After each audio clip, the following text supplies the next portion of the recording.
السلام علیکم ورحمت الله. هیله مند یم چې ټول به روغ او جوړ اوسئ. دا چې په پښتو ژبه کې ډېر کم درسي مواد او درسي ویډیوګانې موجودې دي، نو په دې خاطر ما تصمیم ونیوه دا کوم د مکتب محاسبوي مضامین چې دي، لکه ریاضیات شول، فزیک شوه، کیمیا شوه، دا زه په تفصیلي ډول باندې تدریس کوم او تر تاسو پورې در ورسوم. نن ورځ شروع کړو له ریاضیاتو څخه او په ریاضیاتو کې شروع کړو له حساب څخه. په هر مبحث کې زه کوشش کوم چې له ساده مثالونو څخه شروع کوم، داسې متوسط مثالونه راواخلو، سخت مثالونه راواخلو او ډېر پیچلي او کنکوري او تخنیکي مثالونه راواخلو چې ډېر زیات تمرکز او ټارګټ به مو هم سخت او پیچلي او تخنیکي مثالونه اوسي. نن ورځ حساب شروع کوو. حساب څه شی ده؟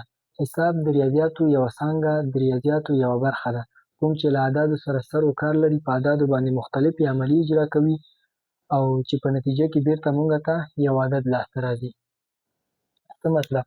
په عددونو باندې چې اجرا کوي د جمع عملیه، په عددونو باندې د تفریق عملیه، په عددونو باندې د ضرب عملیه، په عددونو باندې د تقسیم عملیه، یا هم د دې څلورګونو عملیو ترکیبي عملیې په اجرا کوي چې په نتیجه کې به بیرته مونږ ته څه لاسته راځي؟ عدد لاسته راځي. ښه چې حساب له اعدادو سره سر و کار لري، خپله د عدد څه شی ده؟ عدد د رقمونو څخه تشکیل شوی ده، یعنې هغه سمبولونه دي کوم چې له رقمونو څخه تشکیل کیږي او موږ ته د شیانو او کمیتونو مقدار او شمیر راښيي. هغه عدد چې له رقم څخه تشکیل شوی او موږ ته د شیانو او کمیتونو شمیر راښيي، خپله دا رقم څه شی ده؟ رقم هغه سمبولونه دي کوم څخه چې عدد تشکیل کیږي. څو دانې دي؟ 10 دانې دي. 0 1 2 3 4 5 6 7 8 9. دا تر 9 پورې چې کوم یو رقمي عددونه دي، 0 نه تر نیولې تر 9 پورې چې شی ما درته ولیکل، دا چې دي رقمونه دي. کله چې قاعده 10 وسي نو دغه ته څه ویل کېږي؟ رقمونه. کله چې قاعده 2 کېږي نو رقمونه بیا څو دي؟ 2 دانې دي، 0 او 1.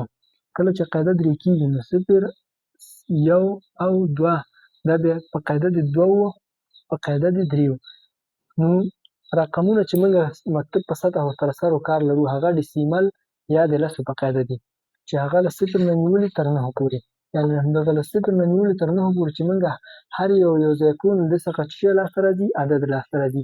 او عدد بیا موږ ته خپله څه راښيي؟ د شیانو شمیر او د کمیتونو مقدار راښيي. څه مطلب؟ که ماته څوک ووایي چې د دې تختې طول څومره ده، دا طول خپله څه ده؟ یو کمیت ده.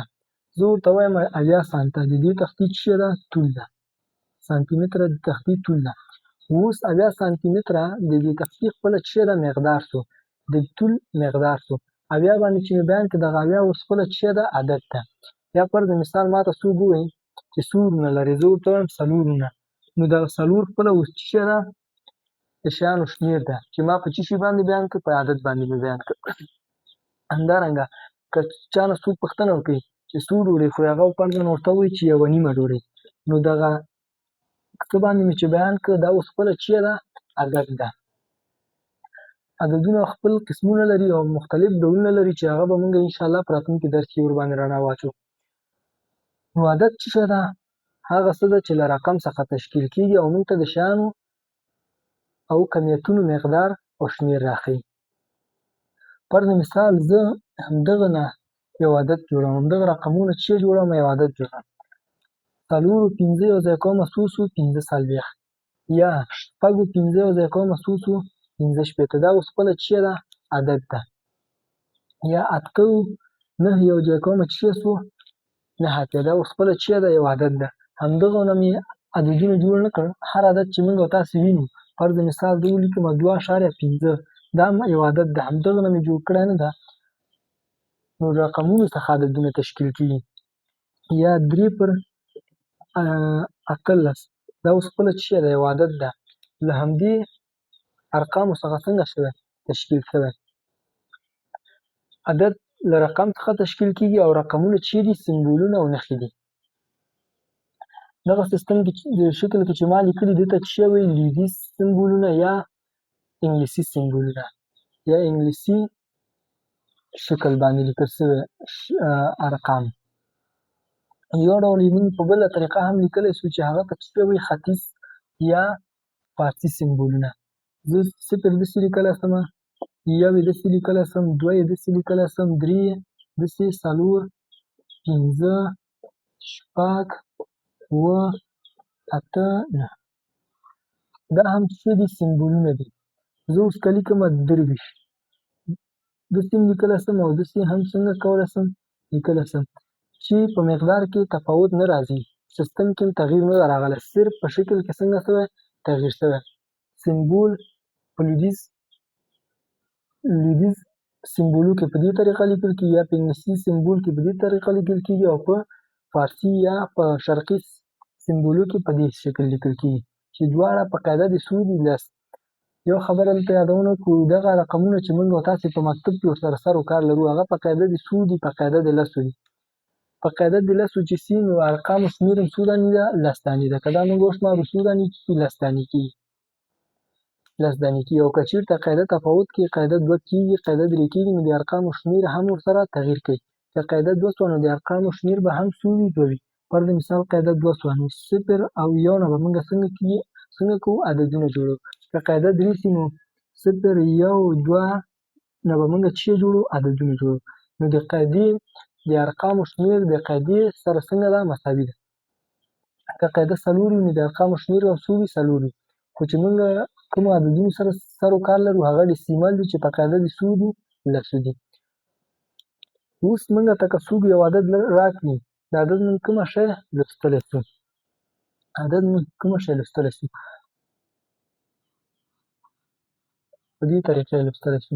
فرض مثال ماته یو عدد څوک راکړي، دوه، پنځه، شپږ، اته، نهه، پنځه، دوه. ماته ووایي دا عدد ماته ولوله. په ډېره ساده طریقه باندې دا لوستل کېږي. درې درې به له ښي طرف نه څنګه کړو؟ جدا کړو. یو، دوه، درې. درې مې جدا کړ. یو، دوه، درې جدا مې کړ. د هر یو درې درې چې جدا کوم، دلته زه څه وایم؟ طبقه وایم. د یویز طبقه، د زریزو طبقه او د میلیون طبقه. عدد ویل به له غټې طبقې نه څنګه کړو؟ شروع کړو. غټه طبقه به کې څو ده اوس؟ میلیون. میلیون کې څو راغلي؟ دوه. دوه به ووایو او د طبقې نوم به واخلو. میلیون کې ده نو ووایو دوه میلیونه. او کامه مې چې جدا کړې، نو ته به چې ووایم؟ او به وایم.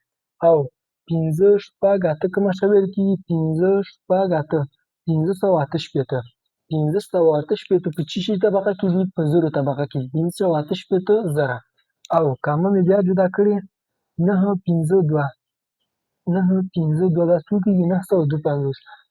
نو د عدد د یویز طبقې نوم نه اخلو. موږ څه رقم وویلې؟ دوه میلیونه او پنځه سوه اته شپېته زره او نهه سوه دوه پنځوس.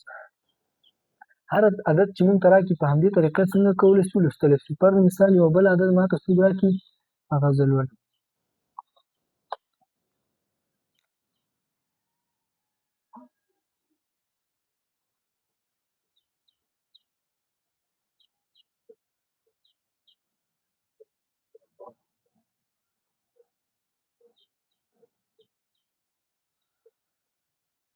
وګورئ دا یو غټ عدد ده، خو یو عدد ده. دا یو غټ ترین عدد ده، خو یو عدد ده. همدغه ارقام مې پکې څنګه کړي؟ استفاده کړي. په قاعده د څو دي؟ لس دي. یو عدد ده، خو غټ عدد ده. که دا ماته څوک ووایي دا ماته ولوله، په کومه طریقه باندې لوستل کېږي؟ په ساده طریقه. دوه، یو، دوه، درې. درې مې جدا کړ. یو، دوه، درې. درې مې جدا کړ. یو، دوه، درې. درې مې جدا کړ. یو، دوه، درې. درې مې جدا کړ. یو، دوه، درې. یو، دوه، درې. درې درې مې جدا کړ. د هر یو درې درې چې زه جدا کوم، دې ته څه ویل کېږي؟ طبقې ویل کېږي. د یویز طبقه شوه، د زرو طبقه شوه، د میلیون طبقه شوه، د میلیارد طبقه شوه، د بیلیون طبقه شوه او د تریلیون طبقه شوه. غټه طبقې نه به ویل شروع کړو. غټه طبقه د څه طبقه ده؟ د تریلیون طبقه ده. درې سوه پنځه ویشت. درې سوه پنځه ویشت د طبقې نوم به واخلو. درې سوه پنځه ویشت تریلیونه. او کامه ده، او به ووایو. شپږ، اته، نهه. شپږ سوه نهه اتیا بیلیونه. او پنځه، شپږ، اته. او پنځه سوه اته شپېته میلیارده او 952 او 952 میلیونه او 002. دا چپ طرف ته چې کوم صفرونه دي هغه نه ویل کېږي نو سود ده 2 او 2000 ګوره د جنا خوا سود 2000 او 0 2 څو کېږي 4 2 څو کېږي 240 چپ طرف ته چې کوم صفر د هغه مې ونه ویل 240 نو دا عدد موږ ساده طریقه باندې واخیسته کومه شه 325 تریلیونه 609 بیلیونه 588 میلیارده 952 میلیونه او 2000 او 240 هر عدد چې ماته راکړي په همدې ساده طریقه باندې څنګه کولی شو موږ یې لوستلی شو صرف چې د طبقې نومونه ماته یاد وسي اوله طبقه د چیش طبقه ده هغه د یویز طبقه ده دومه طبقه د زرو طبقه ده دریمه طبقه د میلیون طبقه ده څلورمه طبقه د میلیارد طبقه ده ورپسې طبقه د بیلیون طبقه ده ورپسې طبقه د تریلیون طبقه ده ورپسې د کوادریلیون ورپسې د کوینټیلیون د مکتب په سطح فکر کوم تر میلیارد طبقې پورې عددونه لوستل او لیکل پکې شامل دي نو چې موږ ته هر ډول عدد څوک راکړي موږ یې څنګه کولی شو په ساده طریقه اوس لوستلی شي 15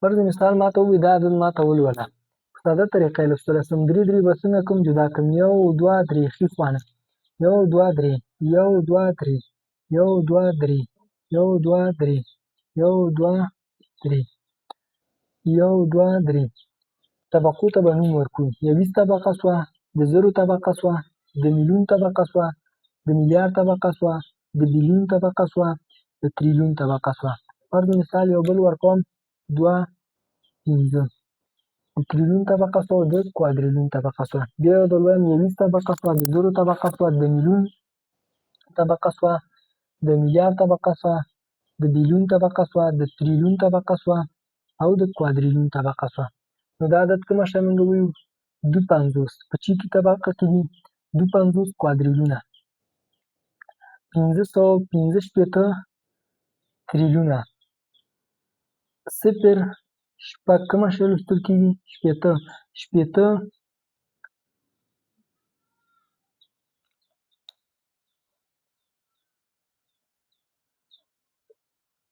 یو ځل بیا طبقه جدا کړو یویز طبقه د زرو طبقه د میلیون طبقه د میلیارد طبقه د بیلیون طبقه د تریلیون طبقه د کوادریلیون 250 کوادریلیونه او 515 تریلیونه او شپېته بیلیونه او 800 میلیارده او 250 میلیونه 890 زره او 502 نو همداسې هر عدد چې موږ ته څومره غټ عدد هم راکړي چې طبقې نوم ورته زده وي نو موږ یې په ساده طریقه څنګه کوو اخیستلی شو په کومې اوس دا هر یو چې موږ وایو یویز لسیز سلیز زریز لس زري سل زري میلیون لس میلیونه سل میلیونه میلیارد لس میلیارده سل میلیارده بیلیون لس بیلیونه سل بیلیونه تریلیون لس تریلیونه سل تریلیونه او کوادریلیون لس کوادریلیونه همداسې چې دا موږ جدا کوو یویز لسیز سلیز دې ته وایو دې ته څه شی وایي دې ته مرتبې وایي که چېرته یو مرتبه یو عدد ولرله نو هغه څه ده یو رقمي ده فرض مثال ما چې ولیکه 2 دا اوس خپله څو رقمي ده دا یو رقمي ده که ماته څوک ولیکي 3 دا هم یو رقمي ده که 2 مرتبې ولري 45 نو دا څو رقمي ده یویز او لسیز 2 مرتبې لري نو دا څو رقمي ده 2 رقمي یا 550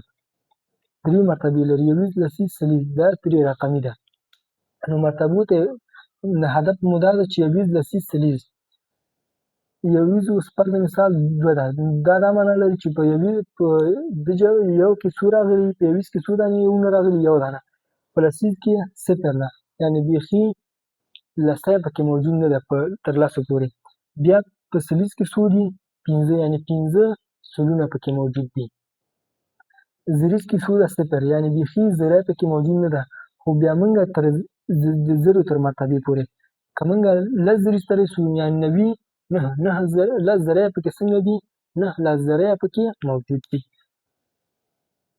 نو که چېرته یو مرتبه ولرو نو ته موږ چې وایو یو رقمي، که چېرته 2 مرتبې ولري 2 رقمي، که 3 مرتبې ولري 3 رقمي.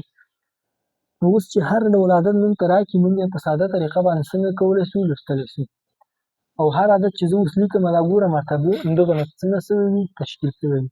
او اوس که ماته څوک یو عدد راکړي ما نه وغواړي ویې لیکه راته نو څنګه یې زه لیکلی شم په ساده طریقه. فرض مثال ماته ووایي 350,000 راته ولیکه 350,015 راته ولیکه 350,000 350 غټې طبقې نه به لیکل شروع کړو 350 5 350 زره مې وویلې 350 مې وویلې او زره مې وویلې نو د زرو طبقې کې څو راغی 350.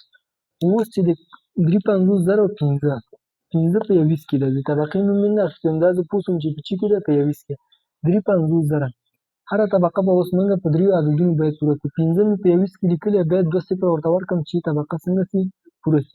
اوس که موږ ووایو د زریزو خو پوره نه ده زریزو ته چپ طرف ته صفر ورکړه 350 ته چې ده او چپ طرف ته که ومیښو اوس کومه ګټه نه لري په اخیره طبقه کې کومه ګټه نه لري 350,015 یا ماته څوک ووایي 5 میلیونه او 550,000 5 میلیونه او 550,000 5 میلیونه او د 20 میلیونو طبقه پوره شوه 550,000 550 مې ولیکل دا مې د زرو طبقه کې طبقه پوره شوه. د زرو طبقه باید 3 دانې ولري خو دلته بیا هره طبقه باید 3 مرتبې ولري خو دلته څو دانې دي 2 دانې 550,000 550 خو همدا دي که چېرته دا خوا صفر وکړم 550 کېږي نو که دا خوا باید زه څه ورکړم یو صفر ورکړم 5 میلیونه او 550,000 او فرض مثال 25 مې ولیکل 21 طبقه هم باید څه ولري یو صفر ولري نو 21 طبقه د زریز طبقه او د میلیون طبقه. یا فرض مثال ماته یو غټ عدد څوک ووایي ولیکل راته په دې طریقه 15 بیلیونه او 20,010 20,010 15 بیلیونه او 20,010 15 بیلیون د بیلیون طبقه پوره شوه اخیره طبقه ده پوره شوه 15 بیلیونه او 20,010 20,000 بیلیون پسې نه مخکې څه ده میلیارد څه مې پکې نه اخیسته د هغه لپاره به څو صفر ورکړم 3 صفره میلیارد میلیون کې مې څه نه ده اخیسته هلته به هم څو صفره ورکړم 3 صفره 20,000 مې ویلي نو 20,000 مې ولیکل د زرو طبقه پوره شوه خو باید یو صفر څنګه کم ورکړم 20,000 او 10 مې وویلې د کومې طبقې نوم مې ورسره نه ده اخیستی ورپسې نو 10 یو دانه صفر به ورکړم د 21 طبقه هم څنګه شوه پوره شوه 21 طبقه د زرو طبقه د میلیون طبقه د میلیارد طبقه د بیلیون طبقه 15 بیلیونه او 20,010 د هرې طبقې نوم چې وانخیستی شو د هغه په ځای موږ څه لیکلی شو صفر لیکلی شو. که د مرتبې کوم عدد رانغی د هغه لپاره موږ څه لیکو صفر لیکو خو هره طبقه باید څو مرتبې ولري 3 مرتبې یعنې 3 عددونه باید په طبقه کې څنګه شي موجود شي. فرض مثال ماته څوک ووایي 8 تریلیونه او 8 تریلیونه او 99 میلیارده راته ولیکه 8 تریلیونه او 99 میلیارده 8 تریلیونه 8 تریلیونه 8 تریلیونه او 99 میلیارده 99 میلیارده تریلیون پسې د یو مخکې چې ده ورنه بیلیون ده ما ورنه نوم ورته وانخیستو نو هلته څه ولیکمه 3 صفره 1 صفر 2 صفره 3 صفره بیلیون پسې 90 میلیارده مې ویلي بیلیون پسې نه مخکې څه ده میلیارده 90 میلیارده یو دانه باید څه ورکړمه 90 میلیارده او 55 پر مثال لږ به وکړو 55 میلیونه 55 میلیونه یو عدد پاتې ده په طبقه کې نو هغه به هم څنګه کړو 55 میلیونه 10,000 یو دانه پاتې ده په مرتبه کې هغه به هم څنګه کړو په صفر پوره کړو 10,000 دلته هم یو پاتې فرض مثال ماته که وایي یو شل نه دي 100 نو طبقه څنګه شوه پوره شوه 100 8 21 طبقه د زریز طبقه د میلیون طبقه د میلیارد طبقه د بیلیون طبقه او د تریلیون طبقه 8 تریلیونه او 90 میلیارده او 55 میلیونه او 10,000 او 100 په همدې ترتیب هر عدد چې موږ ته څوک ووایي موږ یې لیکلی شو. یو ځل د طبقو نومونه درته اخلم. اولنۍ طبقه چې د هغه ته شوې د 20 طبقه چې موږ په لوستلو کې نه یادوو. ورپسې د زرو طبقه، ورپسې د میلیون طبقه، ورپسې د میلیارد طبقه، بیا د بیلیون طبقه، بیلیون پسې بیا د تریلیون طبقه، تریلیون پسې د کوادریلیون طبقه، کوادریلیون پسې د کوینټیلیون طبقه. د مکتوب په سطحه چې کوم طبقو څخه یادونه شوې یا کوم عددونه لوستل کېږي هغه ته میلیارد ده فکر کوم. نو موږ ته که هر ډول عدد راکړي طبقې نوم ورته زده وي لیکلی هم شو او لوستلی هم شو. عدد لیکل به له غټې طبقې نه شروع کړو، درې به څنګه کړو هره طبقه کې پوره کوو. که کوم مرتبې کې د کوم عدد څخه یادونه نه وسوي نو د هغه لپاره به څه لیکو؟ صفر لیکو. او که له کوم طبقې څخه پوره یادونه نه وسوي د هغې لپاره به څه لیکو؟ صفرونه لیکو. دا د عدد لیکل او لوستل ول. یو ډول نور رقمونه موږ لرو چې هغه ته څه ویل کېږي؟ رومي رقمونه یا رومي سمبولونه. دا پخوا استفاده کېدل چې اوس دومره نه استفاده کېږي. څه سمبولونه دا ول چې له همدې څخه هم عددونه څنګه کېدل؟ تشکیلېدل. چې دې ته موږ څه ویلې؟ لویدیځ سمبولونه. او یو ډول سمبولونه چې موږ تاسو ولیکل 0 2 3 4 5 6 7 8 9 دا مو ختیځ یا پارسي سمبولونه په نامه یاد کړل. اوس یو ډول نور سمبولونه یا رقمونه دي چې هغه ته موږ رومي سمبولونه یا رومي رقمونه ویل کېږي. له دې څخه هم څه جوړېږي؟ عددونه جوړېږي چې هغه یو یې په آی شکل آی غوندې شکل لري. آی پخوا استفاده کېدل اوس دومره نه استفاده کېږي. آی دا څو ده؟ یو. وي شکل چې لري دا 15 ده. 15 یې د وي شکل لري. او لس یې د ایکس شکل لري. ایل یې د 50 شکل لري. 50 یې د ایل شکل لري. سی یې د سل شکل لري. سل یې د سی شکل لري. ډي یې د 500 شکل لري یا 500 یې د ډي شکل لري. او ام یې د زر شکل لري. اوس دغه هم څه دي؟ رقمونه دي. دا هم رقم ده، دا هم رقم ده، دا هم رقم ده، دا هم رقم ده، دا هم رقم ده، دا هم رقم ده. دا ودانې هم څه دي؟ رقمونه دي. ما مخکې درته ویلي رقمونه هغه څه دي چې هغه نه څه جوړېږي؟ عددونه جوړېږي. اوس که زه دغه ترکیب نه کړم یو بل سره، دغه ترکیب کړم له دې څخه هم چې لاسته راځي هغه هم څه ده؟ عدد ده. ما خو مخکې ته یادونه وکړله چې رقمونه څه دي؟ نښې دي یا سمبولونه دي. اوس وګوره یو نفر یې په دې نښه باندې پېژني چې یو داسې شکل ده.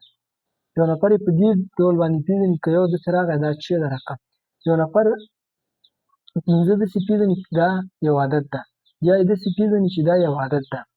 یو نفر یې داسې پېژني چې دا هم څو ده؟ 15 ده. دا اوس سمبولونه دي. اوس که همدغه نه ماته څوک ووایي یو غټ دا نور عددونه اوس زه کومه ښه تشکیلولی شم. په له رومي رقمونو څخه چې موږ عددونه تشکیلوو دلته یو 3 قاعدې باید په نظر کې ونیسو. اوله قاعده، دا قاعده باید په نظر کې ونیسو چې کوم رقم موږ استفاده کوو هغه اعظمي استفاده کولی چې څو تکرار یې لیکلی شو هغه له 3 ځلو نه ډېر تکرار نشو لیکلی. دوم، ښي طرف ته چې یو عدد ورته لیکو هغه به ورسره څنګه کېږي؟ جمع کېږي. او که چېرته چپ طرف ته لیکو هغه به ترې تفریق کېږي. د همدغې قاعدې په اساس موږ کولی شو چې هر عدد موږ څنګه کړو؟ ولیکلی شو. فرض مثال ما دلته خو یو لیکلی، که ما نه 2 غواړي کومه شی لیکم یو ای یو شو، یو بل ورسره ای کومه دا ورسره ما ویله جمع کېږي. دا څو شو؟ 2. که فرض مثال ما ته 3 وي یو ای خو دا ده، بل ای دا ده 2، بل ای دا ده څو شو؟ 3. جمع مې کړل څو کېږي؟ 3. او که ما ته 4 وي همداسې نشو کولی چې یو ای دا ده، یو ای دا ده، یو ای دا ده، یو ای دا ده جمع یې کړو یو 4. نه دا غلط ده. 4 داسې نشو کولی. موږ څو ځله استفاده کولی شو اعظمي؟ 3 ځله. 3 ځله نه ډېر نه استفاده کوو. نو کومه شی ولیکو؟ 4. 4 وي 15 ده که نه. چپ طرف ته چې ما ویلې ولیکو نو هغه نه به څنګه کېږي؟ دنه به تفریق کېږي. 15 نه چې یو لاړ شي دا یو ده، یو چې تفریق کړي دا څو کېږي؟ 4. ښه 15 خو داسې ده. 6 کومه شی ولیکم؟ 6 داسې 15 ده چې چپ طرف ته چې ما ویلې کوم عدد رقم ترې لیکو هغه به څنګه کړو؟ ورسره جمع کړو. 5 جمع 1 شپږ. همداسې که 7 مناسوب وغواړي 5 ده یو ای بل ای دا څو کېږي 7. همداسې که 8 مناسوب وغواړي وي یو ای 2 ای 3 ای 5 او 3 څو کېږي 8 نو دی څو شو 8. همداسې که بل هر عدد مان وغواړي په همدې ترتیب څنګه کوو لیکلی شو. نو 8 کومه شی لیکل کېږي 9 کومه شی لیکل کېږي دا څو دي 10. چپ طرف ته که ای ولیکو دا څنګه کېږي تفریق کېږي 10 نه چې یو لاړ شي 9. او که ښي طرف ته چې ولیکو جمع کېږي ورسره 10 جمع 1 11 نو دی څو شو 11. همداسې که 12 وغواړي دلته بل ای ورکړو که 14 وغواړي یو بل ای ورکړو که 15 وغواړي بیا کومه شی کړو 15 x دی وي 15 ده که نه 10 او 15 15. همداسې که بل هر عدد موږ لیکو په همدې ترتیب باندې څنګه کوو لیکلی شو. همدې ترتیب باندې لیکلی شو. ما نه څوک پوښتنه وکړي چې 20 راته ولیکه 20 یو x 10 بل x څو 20 نو دا څو شو 20. که فرض مثال ماته ووایي 22 راته ولیکه یو x 2x 20 22 یو ای بل ای 20 او 2 22. همداسې په هر ډول عدد که موږ ناسوب وغواړي نو هغه څنګه کولی شو لیکلی شو. دا چې زه دا ویډیو ثبتوم همداسې یوه لاره ده په دې خاطر د خلکو غږ دلته به راځي په دې ویډیو کې. نو 22 په دې طریقه که ما نه څوک پوښتنه وکړي چې 15 راته ولیکه نو یو x 2x 3x دا څو شو 10 15 نو وي ورسره یو ځای کړه جمع 15 دا څو شو 15. په همدې ترتیب چې هر ډول رومي رقم کې عدد مان وغواړي په رومي رقمونو کې عدد مان وغواړي په دې ترتیب یې څنګه کولی شو لیکلی شو. فرض مثال 120 مناسوب وغواړي 120 سی څو ده 100 یو x دی 110 بل x دی 120 دا څو کېږي 120. ما درته مخکې یادونه وکړه زه بیا یو ځل تکراروم چې عدد له چی نه جوړېږي له رقم نه. رقمونه چې دي سمبولونه دا وګوره سمبول ده. اوس که ماته څوک دا ولیکي سی ایکس ایکس زه په لواره پوهېږم چې دا څو ده هدف یې څو ده 120 یو عدد یې هدف ده. همدارنګه که ماته څوک ولیکي 120 داسې ولیکي نو زه پوهېږم چې دا څه ده یو عدد ده. عدد ده خو په یو سمبول باندې څنګه کړی ښودلی دی په شرطي سمبولونه دي دی لویدیځ سمبولونه دي او دی چې دي رومي سمبول.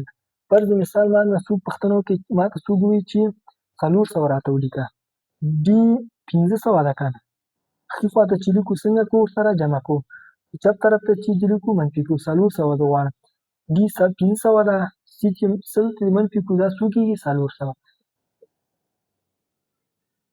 که فرض مثال 401 رانه غواړي سی ډي دا 400 شو 501 401 نو یو ای به ورسره څنګه کوو جمع کوو. په هر ډول هر عدد ما نه وغواړي نو زه په همدې ترتیب څنګه کولی شم لیکلی شم. فرض مثال ماته وایي 510 راته ولیکه ډي ایکس ایکس ایکس دا 510.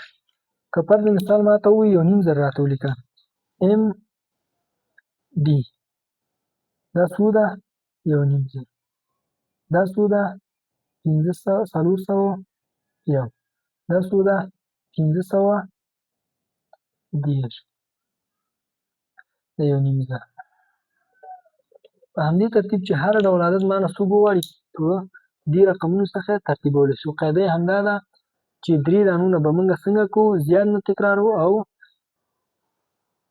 او ښي خوا ته چې کوم لیکل کېږي هغه ورسره جمع کېږي چپ طرف ته چې کوم ترې لیکل کېږي هغه ورنه تفریق کېږي.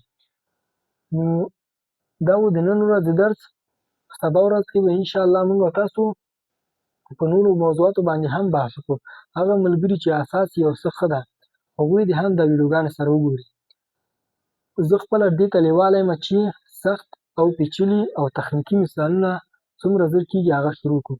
نو دا چې اساس ضعیفه وي بیا مشکل پیدا کېږي بعضو ملګرو ته. نو ښه ده چې له اول نه په همدې ساده موضوعاتو باندې هم یو څه رڼا واچوو.